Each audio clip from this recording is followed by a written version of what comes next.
오늘 말씀은 마태복음 12장 38절부터 45절 말씀입니다.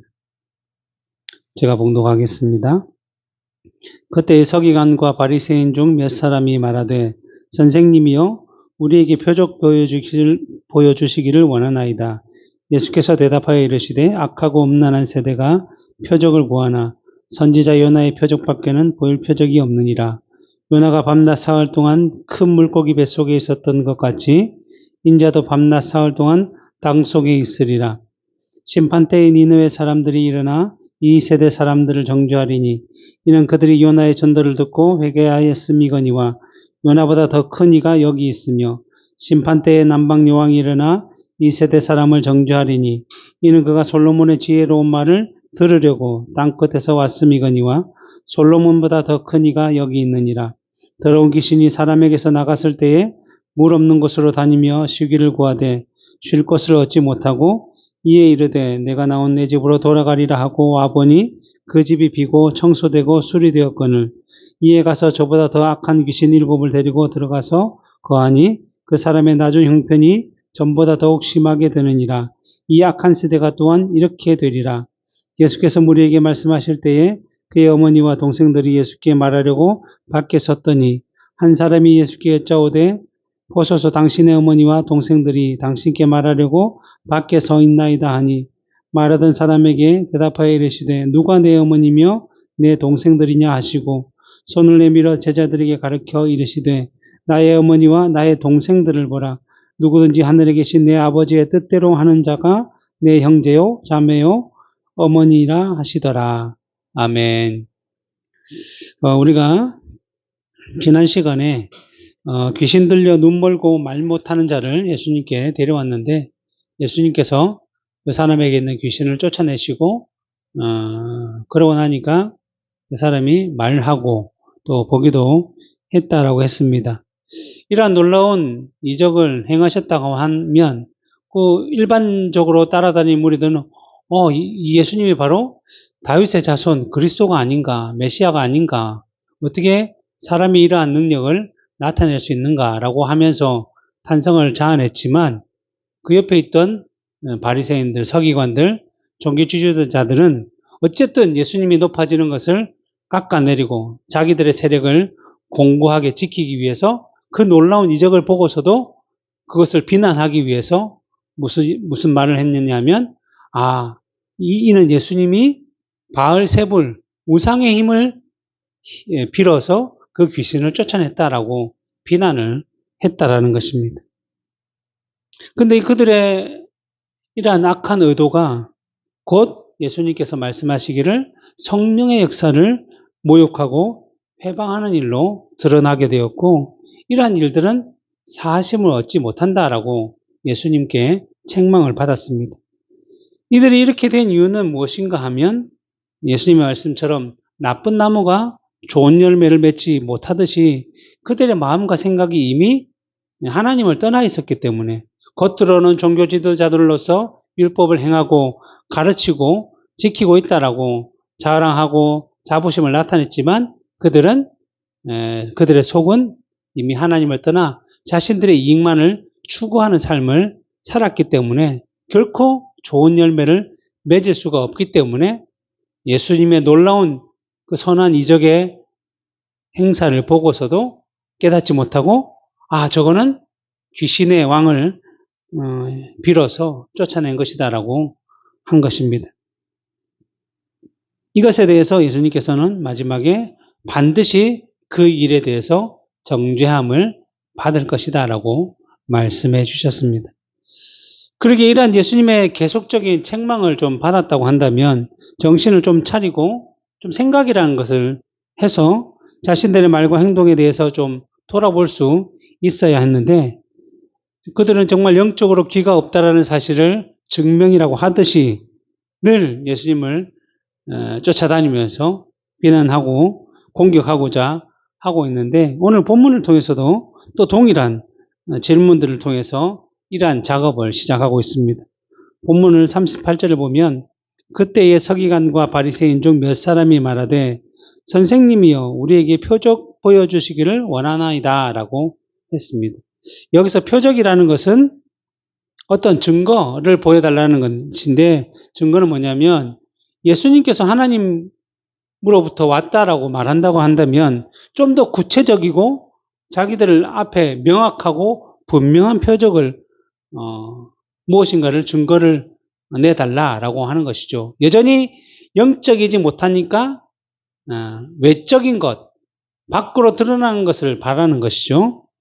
근데 이 표적이라는 것은 우리가 이제 구약시대에서는 많이 드러난 것으로 알 수 있습니다. 왜냐하면, 기드온이 사사로 부르심을 받았을 때 스스로 굉장히 약한 자고 미약한 자인데 하나님께서 그를 사사로 세우셔서 미디안을 치겠다라고 하시니까 너무나 연약한 마음에 하나님 그러면 나에게 표적을 보여주시면 내가 따르겠습니다라고 하면서 첫 번째 표적이 양털을 들 가운데 두고 양털에만 이슬이 내리고 그 주변에는 마르게 해달라고 하니까 하나님께서 실제로 그렇게 해주셨죠.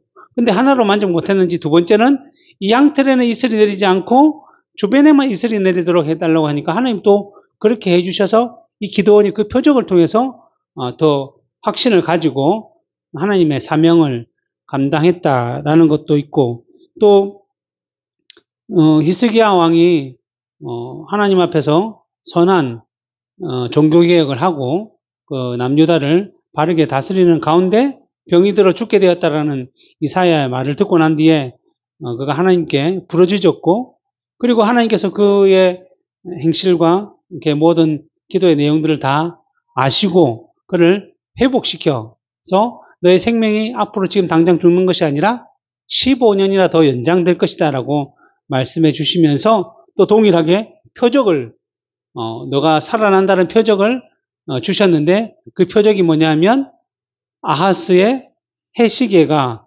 15도 뒤로 움직이는, 즉 뭐냐면 지구가 동에서 서로 돌다가 뒤로 한 10도 정도 물러가는 그러한 기적을 보여주시죠. 이것도 역시 표적이라고 할 수 있습니다. 이처럼 표적을 통해서 하나님께서는 자신의 증거와 놀라운 내용을 보여주셨기 때문에 이 서기관 바리새인들도 예수님께 그러한 표적을 구하고 있다라고 할 수 있습니다. 그래서 표적 구하는 것 자체가 금지된 것은 아닌데, 이 바리새인과 서기관들이 표적을 구하는 이유가 문제가 된다는 것이죠. 그들은 이 표적을 통해서 내가 예수님을 좀 더 확실하게 따르겠다, 믿겠다라는 의미로 질문을 한 것이 아니라 예수님 사역 자체를 비난하고 비판하고 공격하기 위한 빌미를 찾기 위해서 예수님이 아마 놀라운 이적을 보이지 못할 거야, 표적을 보여주지 못할 거야 라는 심정으로, 또 실제로 보여준다고 해도 자기들이 안 믿겠다라는 마음으로 이 일을 질문을 한 것이라고 볼 수 있습니다. 그러기 위해서 예수님께서 뭐라고 해주시냐면 39절에 예수께서 대답하여 이르시되 악하고 음란한 세대, 그들이죠. 지금 유대인들이 살고 있는 그 세대, 악하고 음란한 세대가 표적을 구하나 요나 선지자 요나의 표적밖에 보일 표적이 없다라고 말씀하시는 것입니다. 아니, 하나님을 믿는 하나님의 백성이라고 하는 이스라엘, 또 종교 지도자들이 그렇게 잘 가르치고 있다라고 자부심을 가지고 있던 그 세대를 보고 예수님께서 악하고 음란한 세대다라고 표현하고 있습니다. 왜냐하면 그들이 앞에서도 얘기했처럼 하나님의 말씀을 받았는데 그 말씀을 온전히 바르게 깨닫지 못하고 외적으로, 형식적으로만 지키면서, 그러면서 마치 자기는 잘 지키고 잘 행하고 있다, 그리고 자기들은 아브라함의 후손이고 이스라엘 자손이기 때문에 구원을 받는다라는 거기에 빠져서 그 속은 마치 회칠한 무덤처럼 썩어 들어가고 있었기 때문에 예수님께서 그들에게 악하고 음란한 세대다라고 얘기합니다.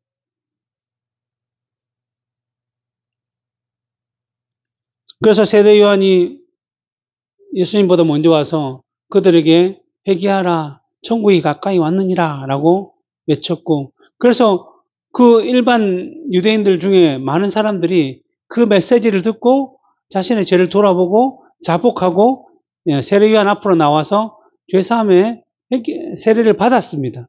근데 그때에 여전히 종교 지도자들인 뭐 바리새인이나 사두개인은 그것을 그냥 구경만 하러 왔던 것이죠. 아니 우리의 세력을 위협하는 또 누가 등장한 건 아닌가? 어떻게 될까? 이렇게 염탐하러 왔다가 세례 요한으로부터 책망을 받았죠.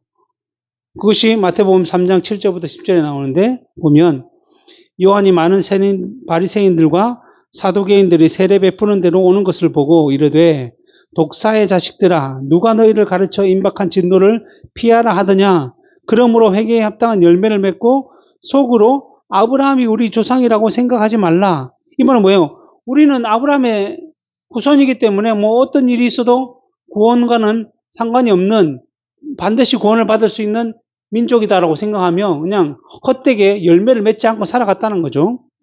그래서 내가 너에게 이르노니 하나님의 능히 이 돌들로도 아브라함의 자손이 되게 하시리라. 구원은 누구에게 달려있다는 거예요? 하나님께 달려있다는 것이고 하나님의 뜻을 따라 살아가는 데 달려있다는 것인데 그렇지 않고 그냥 혈통에 매여서 이렇게 살아간다고 한다면 결코 너희들은 온전하지 못할 것이다 라고 말씀하는 것입니다. 그러면서 이미 도끼가 나무 뿌리에 놓였으니 좋은 열매를 맺지 아니하는 나무마다 지켜 불에 던져질 것이다 라고 말씀하는 것입니다. 정말 혈통적인 아브라함의 자손이라는 이유가 구원을 결정짓는 것이 결코 아니다라는 사실을 분명하게 보여주고 있습니다. 예수님께서도 요한복음 8장 37절부터 42절에 이렇게 말씀하고 있습니다. 나도 너희가 아브라함의 자손인 줄 아노라. 그러나 내 말이 너희 안에 있을 곳이 없으므로 나를 죽이려고 하는도다. 나는 내 아버지께서 본 것을 말하고 너희는 너희 아버지에게 들은 것을 행하느니라. 대답하여 이르시되 우리 아버지는 하나님이라 아브라함이라 하니 예수께서 이르시되 너희가 아브라함의 자손이면 아브라함이 행한 일들을 할 것이거늘 지금 하나님께 들은 진리를 너희에게 말한 사람인 나를 죽이려 하는도다. 아브라함은 이렇게 하지 아니하였느니라. 너희는 너희 아비가 행한 일들을 하는도다. 대답하되 우리는 음란한 데서 나지 아니하였고 아버지는 한 번뿐이시니 곧 하나님이시로다. 예수께서 이르시되 하나님이 너희 아버지였으면 너희가 나를 사랑하였으리니 이는 내가 하나님께로부터 나왔습니다. 나는 스스로 온 것이 아니요 아버지께서 나를 보내신 것이다 라고 말씀하고 무슨 말씀이죠? 그들이 우리는 아브라함의 자손이고 우리 아버지는 아브라함이고 우리 아버지는 하나님이다 라고 얘기하는데 예수님께서 너희가 아브라함의 자손이면 아브라함이 행했던 것처럼 행해라. 너희가 하나님의 자손이면 하나님께서 하신 말씀들을 좀 따르라. 그런데 그들에게 그러한 열매가 없다라는 것입니다. 단지 말만 소리만 외칠 뿐이고 그래서 이들이 입술로는 나를 공경하나 그 마음은 내게서 멀도다라는 책망을 받았던 것이죠. 이처럼 악하고 음란한 세대의 시작이 이 종교 지도자들, 이 바리새인과 서기관들로부터 시작되었다고 해도 과언이 아닙니다. 왜냐하면 그들이 이 백성들을 그렇게 가르쳤기 때문에 이 백성들이 함께 그 멸망의 길로 음란과 악함의 길로 걸어가고 있었다. 그래서 예수님께서 이 악하고 음란한 세대라고 표현하고 있는 것이죠. 그리고 이들은 자신이 그렇게도 행동하고 그렇게 말을 하고서는 자기들이 뭘 하는지도 모르고 단지 의로운 것처럼 살아왔다는 것이죠. 그래서 그들에게 보일 표적은 요나의 표적밖에 없다라고 말씀하시는 것입니다. 우리가 요나는 잘 알고 있듯이 그 이스라엘의 선지자였죠. 근데 하나님께서 이 요나에게 그 적대국, 이스라엘의 적대국인 이 아수르의 수도인 니느웨에 가서 너희가 하나님 말씀대로 회개하지 아니하면 곧 멸망당할 것이다 라는 이런 회개의 메시지를 전하게 하셨습니다. 그래서 요나가 그 말을 듣자마자 예 알겠습니다. 그러면 내가 가서 곧 그들에게 전하겠습니다 라고 하지 않고 오히려 이 니느웨와 반대쪽인 먼 곳으로 도망을 하고자 했다는 것입니다. 왜 그렇게 도망을 하고자 했냐면 이 요나는 하나님의 선지자이기 때문에 하나님이 어떤 분이신지를 알고 있었습니다. 지금 당장은 하나님께서 이스라엘의 적대국인 그 니느웨 성에 가서 멸망할 것이다라고 외치라고 하셔서 마치 멸망시킬 것처럼 보이지만 하나님은 그러한 일들을 통해서 돌아오고 회개하기를 원하신다는 것을 알았기 때문에 이 요나의 입장에서는 적대국이 차라리 망하는 건 낫지 돌아오는 것조차를 보지 못하는 그러한 악한 마음이 있었기 때문에 다시스라는 곳으로 도망하는 배를 탔고 그 배에 타서 이제 그 깊이 아래로 내려가서 잠을 자고 있을 때 하나님께서 그 길을 막으셨고 풍랑을 통해서 배가 움직이지 못하게 하셨고 결국 이 요나 때문에 이 일이 일어나는 것을 밝히셔서 이 요나를 그 바다에 던지게 하는 그러한 일을 하게 하셨죠. 그러나 이 요나가 바다에 던져서 죽임을 당한 것이 아니라 요나를 던지자마자 무슨 일이 있었냐면 요나서 1장 17절에 보면 여호와께서 이미 큰 물고기를 예비하사 요나를 삼키게 하셨으므로 요나가 밤낮 3일을 물고기 뱃속에 있었다라고. 그리고 3일 동안 물고기 뱃속에서 무엇을 했냐면 요나 스스로 회개했죠. 하나님께서 이렇게 말씀하시는데 내가 내 뜻과 내 의지를 가지고 이것을 전하지 않기 위해 도망을 한 것이 잘못된 것임을 깨닫고 하나님께 용서를 구하였고 회개함으로 말미암아 다 3일 동안 그 물고기 뱃속에 있다가 이제 다시 밖으로 나와서 니느웨 성에 가서 회개의 메시지를 전했던 것입니다. 그러자 회개의 메시지를 전하자마자 그 니느웨 성에 있는 그 왕에서부터 일반 평민들 그리고 짐승에까지 금식을 선포하고 제 가운데 앉아서 회개함으로 하나님께서 그 멸망의 메시지를 돌이키시는 것을 우리가 볼 수 있습니다. 예수님께서 이 요나의 표적을 보여주신 이유는 무엇인가 하면 오늘 본문 40절 41절에 보면 요나가 밤낮 사흘 동안 큰 물고기 뱃속에 있었던 것 같이 인자도 밤낮 사흘 동안 땅 속에 있을 것이다. 예수님께서 십자가에서 죽으시고 3일 만에 부활하신 이 내용들을 표적으로 보여주시는 거죠. 예수님께서 이 땅에 오셔서 구원의 놀라운 사역을 이루신 것이 바로 이 일을 통해서 이루셨기 때문에 자신이 이렇게 하실 것을 보여주셨습니다. 그리고 41절 심판때에 니느웨 사람들이 일어나 이 세대 사람을 정죄하리니 이는 그들이 요나의 전도를 듣고 회개하였거든요. 그러니까 니느웨 사람은 어떤 사람들이죠? 하나님을 알지 못하던 사람이었어요. 그리고 이방 사람이었어요. 우상을 섬기던 사람이었어요. 그런데 그런 사람들조차 요나가 가서 하루 동안 외쳤던 그 복음의 메시지를 듣고서 회개했단 말이죠. 그런데 그보다 요나보다 더 큰 이가 예수님께서 오셨는데 예수님께서 복음의 메시지를 전하는데 이 종교 지도자들은 전혀 들을 생각도 없고 회개할 생각도 없다라는 말이죠. 그러다 보니까 이 니느웨 사람이 정말 심판 때에 너희들을 정죄할 정도로 너희는 악하다, 음란하다 이렇게 말씀하시는 것입니다. 그래서 누가복음 11장 30절에도 이렇게 되겠습니다. 요나가 니느웨 사람들에게 표적이 된 것 같이 인자도 이 세대에 그러하리라.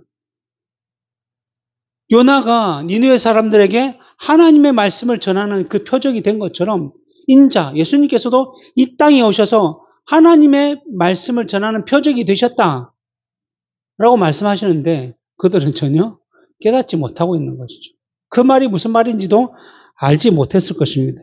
그래서 한 번 더 말씀하시는데 42절에 심판 때에 남방 여왕이 일어나 이 세대 사람을 정죄하리니 이는 그가 솔로몬의 지혜로운 말을 들으려고 땅끝에서 왔음이거니와 솔로몬보다 더 큰 이가 여기 있다. 그게 무슨 말이죠?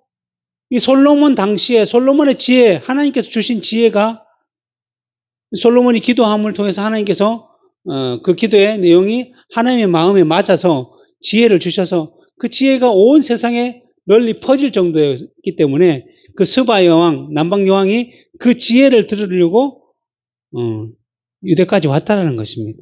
그리고 그 지혜를 듣고 나서 정말 이 지혜가 놀랍다. 이 지혜를 주신 하나님을 찬양하고 돌아갔단 말이죠. 그런데 이 스바의 왕도 역시 이방 사람이고 하나님을 전혀 알지 못하던 사람이었는데도 이 솔로몬의 얘기를 듣고 하나님을 기억하고 하나님을 찬양할 정도가 되었는데 이 유대인들은 그보다 크니 솔로몬보다 더 큰, 더 지혜롭고 그 지혜의 원천이신 예수님께서 말씀을 전하고 이적을 베푸시는데 전혀 깨닫지 못하고 있으니 참 안타깝다. 참 대책이 없다라는 이렇게 말씀을 하시는 것입니다. 그러시면서 43절부터 45절에 더 경고의 메시지를 보여주시는데 더러운 귀신이 사람에게서 나갔을 때에 물 없는 곳으로 다니며 쉬기를 구하되 쉴 곳을 얻지 못하고 이에 이르되 내가 나온 내 집으로 돌아가리라 하고 와보니 그 집이 비고 청소되고 술이 되었거늘 이에 가서 저보다 더 악한 귀신 7을 데리고 들어가서 거하니 그 사람의 낮은 형편이 전보다 더욱 심하게 되느니라. 이 악한 세대가 또한 이렇게 되리라. 이 말은 무슨 말씀이냐면 아담의 후손은 모두 다 죄로 인해서 타락하고 부패했고 그 결과로 인해서 형벌에 처해진 거죠. 그래서 에베소서 2장 2절부터 3절에 보면 그때의 너희는 그 가운데서 행하여 이 세상 풍조를 따르고 공중 권세 잡은 자를 따랐으니 공중 권세 잡은 자가 바로 사단 마귀죠. 곧 지금 불순종의 아들들 가운데서 역사하는 영이라.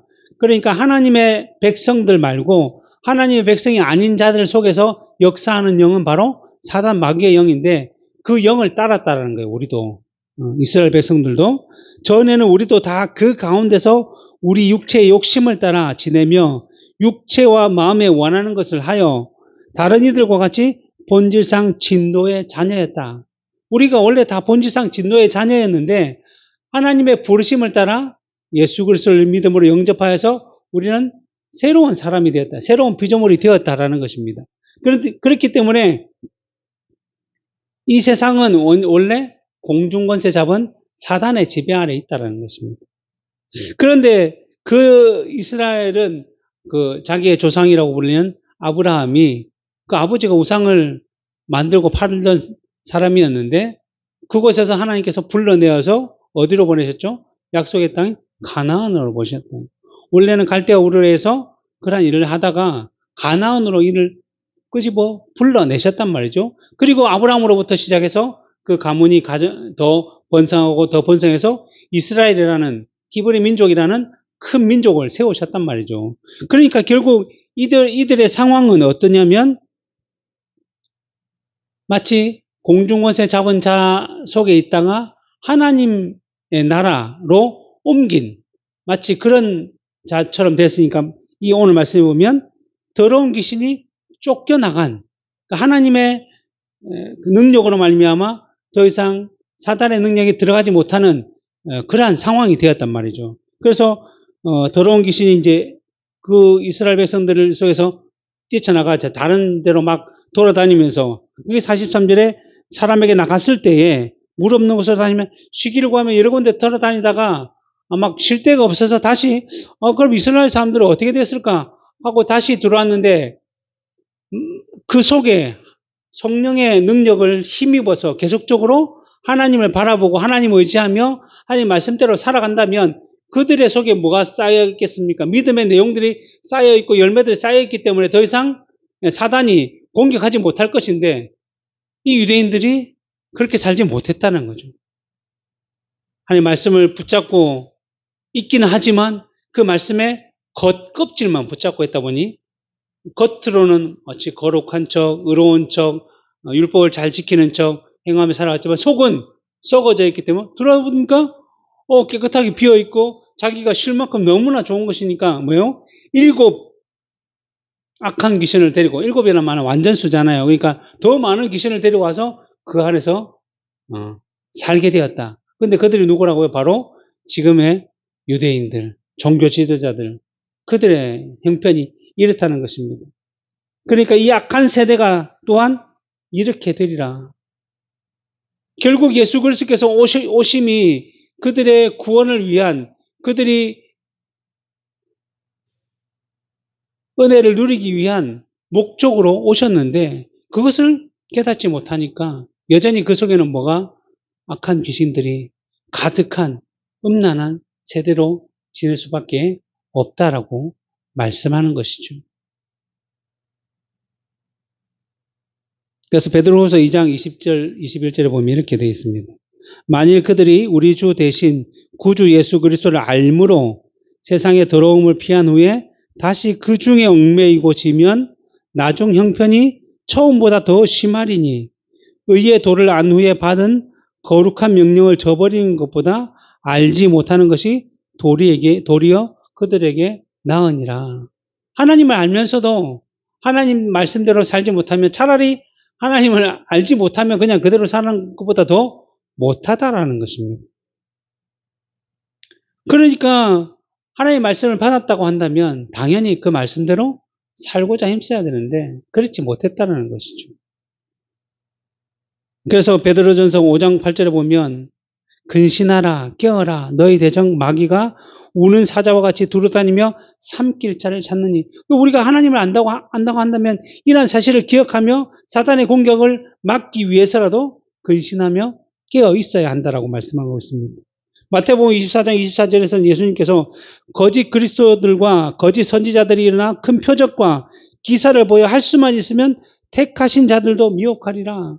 택한 자들조차도 미혹하려고 이 심한 공격이 있으니 너희들이 근신하며 깨어있지 아니하면 넘어갈 수밖에 없다라는 말씀을 보여주십니다. 그러면서 요한복음 13장 10절에 예수께서 이르시되 이미 모욕한 자는 발밖에 씻을 필요가 없느니라 온몸이 깨끗하니라. 그러나 우리가 그 사단의 마귀의 공격에 두려워할 필요가 없는 것은 우리는 이미 목욕을 했기 때문에 그냥 발만 계속 씻으면 이 발을 씻는다는 게 뭐죠?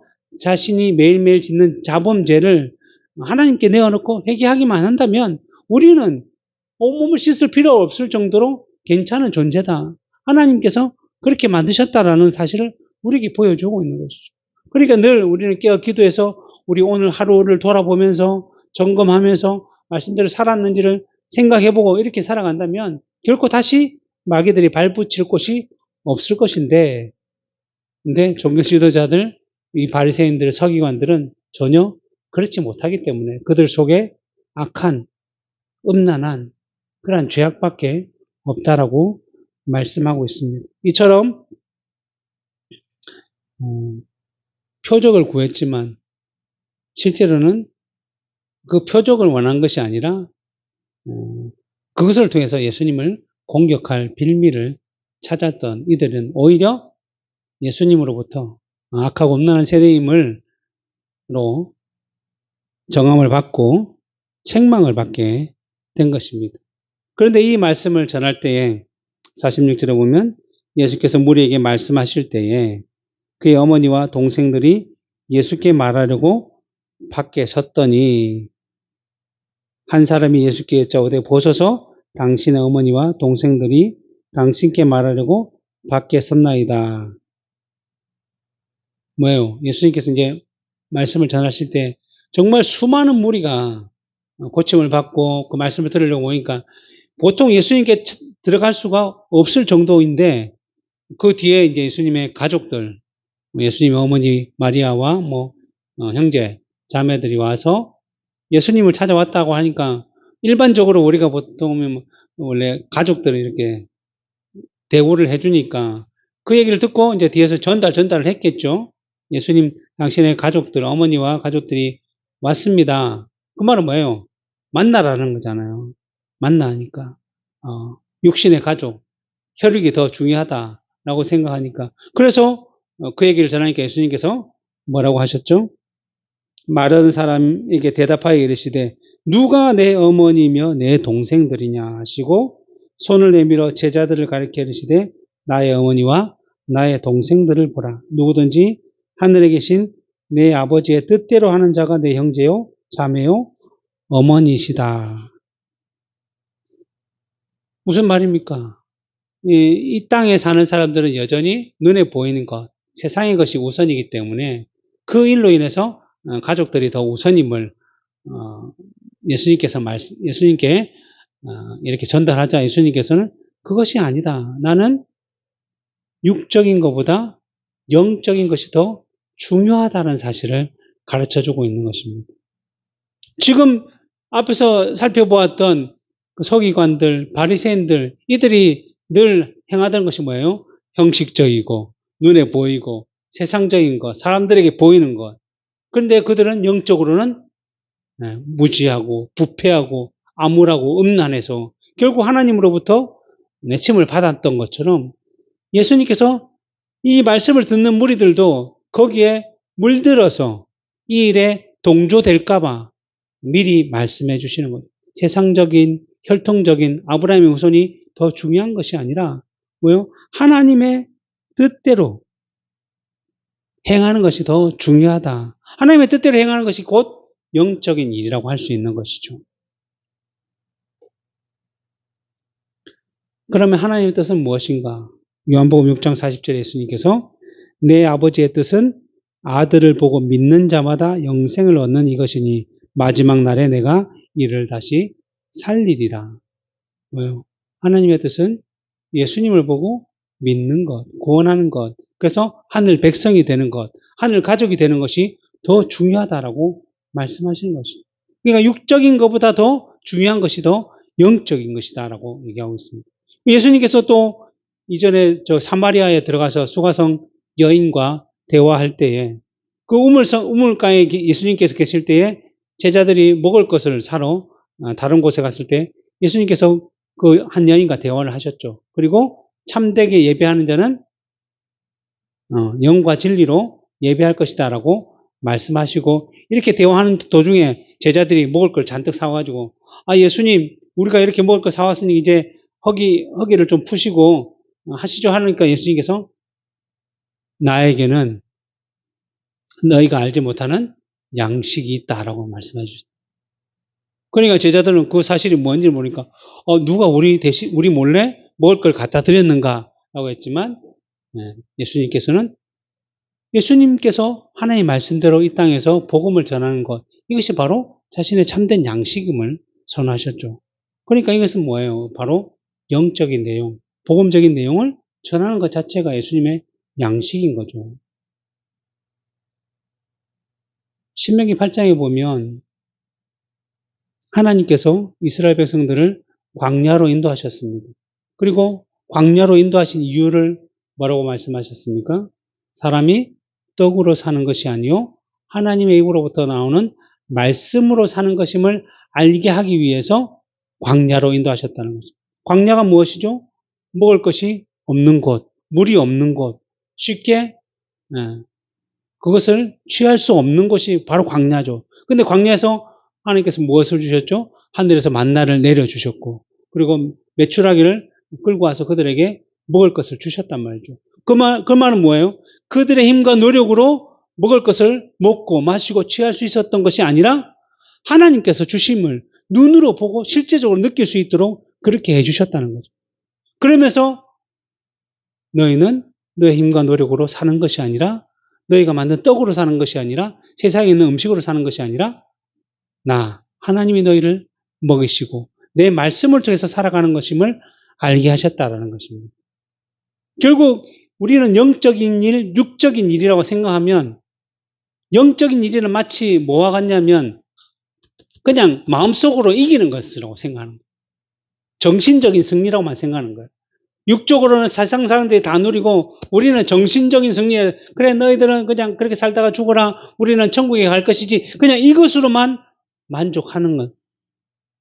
그러니까 그 마음속에 어떠한 마음이냐면 그래도 저거 조금 내가 누리면 좋을 텐데 저거 조금 내가 가지면 좋을 텐데 이러한 마음이 남을 수밖에 없다는 거예요. 그러나 하나님께서 말씀하시는 것은 우리는 단지 정신적인 승리만 하는 자들이 아니라는 거예요. 그 정신적인 승리를 통해서 그 육적인 승리를 넘어설 수 있는 그러한 은혜가 하나님 가운데 있다. 왜냐하면 하나님은 이 세상 모든 만물을 창조하신 분이죠.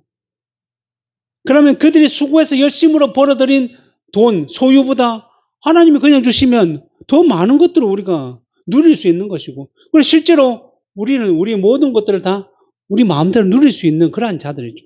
근데 우리가 그것을 깨닫지 못하기 때문에 늘 눈에 보이는 것, 혈통적인 것, 육신적인 것에 매달릴 수밖에 없는 것이고, 그러니까 우리가 마음껏 하나님께서 주신 바를 누리지 못하고 있는 것이죠. 그래서 그 탕자의 얘기를 보면 둘째 아들이 아버지께 받을 유산을 먼저 받아가지고 먼 나라에 가서 완전 탕진해버리고 그리고 나서 먹을 게 없으니까 다시 돌아왔잖아요. 그때 아버지가 어떻게 하셨죠? 그 아이를 이제 품어주고 다시 아들로 받아들이며 잔치를 베풀었대. 좋은 송아지를 잡아가다가 잔치를 베푸니까 첫째 아들이 들에서 일하다가 돌아와가지고 이게 무슨 소리냐? 그러니까 당신의 둘째 아들이 이렇게 돌아와서 잔치를 베푼다 하니까 자기 아버지께 따지게 해줘. 아니 아버지, 나는 진짜 아버지 말씀대로 열심히 노력하고 일하고 일하는데 아버지 내 친구를 위해서 나와 친구를 위해서 염소 한 마리라도 안 잡아주셨는데 왜 이렇게 죄를 짓고 탕진하고 돌아온 아들한테 이렇게 해주시냐. 그러니까 아버지가 뭐라 하셨습니까? 내 모든 것이 다 너의 것인데 지 건데 그것도 모르고 그냥 계속 그냥 힘들게 살아왔다는 거죠. 이 온 세상 우주 만물의 주인이신 하나님이 바로 우리 아버지세요. 내가 너의 것이다. 내가 너의 상급이다.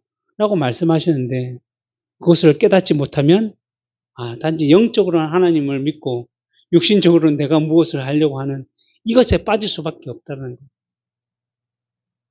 그러니까 종교 지도자들 뿐만 아니라 당시 말씀을 듣던 무리들도 거기에 빠져서 예수님이 가족이 먼저 왔으니 가족이 우선이죠. 라고 얘기했고, 그래 예수님은 가족이 우선이 아니라 하나님이 우선임을 분명히 보여주셨습니다. 그리고 하늘에 계신 아버지의 뜻대로 하는 자가 곧 예수님의 형제고 자매고 그의 가족이다라고 말씀하셨습니다. 물론 그렇다고 뭐 우리 가족을 함부로 대하라 그런 별은 아니잖아요. 어머니 아버지를 공경하라, 뭐 내 자녀를 노엽게 하지 말라. 그리고 아버지와 어머니를 공경하면 이게 약속이 있는 첫 계명이니 내가 장수할 것이다라고 분명히 말씀해 주셨고, 특별히 사도 바울은 뭐라고 했냐면 디모데전서 5장 8절을 보면 누구든지 자기 친족, 특히 자기 가족을 돌보지 아니하면 믿음을 배신한 자여 불신자보다 더 악한 자다 분명히 말씀해 주셨기 때문에 그런 의미는 아니라 우리가 영적인 것이 더 우선적이 되어야 됩니다. 육신적인 것, 영적인 것 사이에서 늘 우리는 영적인 것을 먼저 행하고자 하는 노력이 있어야 된다는 거예요. 그럴 때에 예수님께서 말씀하셨죠. 너희는 먼저 그의 나라와 그의 의를 구하라. 그리하면 이 모든 것을 너희에게 더하시라. 이 모든 것이 뭐죠? 무엇을 먹을까? 무엇을 마실까? 무엇을 입을까? 염려하지 말라. 이것은 다 이방인들이, 하나님 모르는 자들. 왜냐하면 하나님 모르는 자들은 자기 힘으로 살 수밖에 없잖아요. 하나님이 안 도와주시니까. 그들이 구하는 것이지 너희는 너희에게 있어야 할 것을 하나님께서 다 아신다. 우리가 뭐가 필요한지 다 아십니다. 우리는 그거 걱정할 필요가 없어요. 우리는 하나님만 온전히 믿고 나가면 우리에게 지혜를 주시는 분도 하나님이고 그것을 행할 수 있는 힘을 주시는 분도 하나님이고 그 일을 할 수 있도록 사람을 만나게 하시는 분도 하나님이시고 그 모든 것들을 행할 수 있도록 하시는 분이 다 하나님이십니다. 그러기에 우리는 그러한 것들에 걱정을 다 내려놓고 오직 주의 뜻을 따라 우리의 삶 가운데 살아가는 것이 바로 하나님의 백성된 우리들의 본분이라는 것입니다. 골로새서 1장 29절에 보면 사도 바울 말씀이 나오는데 사도 바울은 우리가 알고 있듯이 복음을 위해서 소아시아와 유럽 온 지역을 돌아다니면서 정말 죽을 뻔한 고생과 힘듦과 어려움을 다 뒤로 하고 그 일들을 행했던 사람인데 그가 이 일을 행할 수 있었던 이유는 그의 노력과 그의 수고가 아니라 다 하나님의 은혜임을 고백하고 있습니다. 그래서 이를 위하여 나도 내 속에서 능력으로 역사하시는 이의 역사를 따라 힘을 다하여 수고하느니라. 물론 우리의 모든 일들은 하나님께서 하실 것이지만 하나님께서 다 도와주실 것이지만 하나님께서 하시기를 손 놓고 내려 있는 것이 아니라 하나님께서 하시기니까 나도 당연히 한다라는 거예요. 내 속에 역사하시는 이의 역사를 따라 힘을 다하여 우리도 수고해야 되고 하나님의 뜻을 이루기 위해 수고를 해야 되는 것입니다. 그것이 우리에게 주어진 하나님의 뜻이기 때문입니다. 그러기에 오늘 말씀을 통해서 우리 삶을 다시 한번 더 돌아보고 과연 우리의 삶 가운데 하나님의 뜻이 온전히 이루어지고 있는지, 내가 하나님의 뜻을 따라 살아가고자 하고 있는지를 돌아보며 늘 우리를 점검하는 시간들을 가져야 할 것입니다. 기도하겠습니다.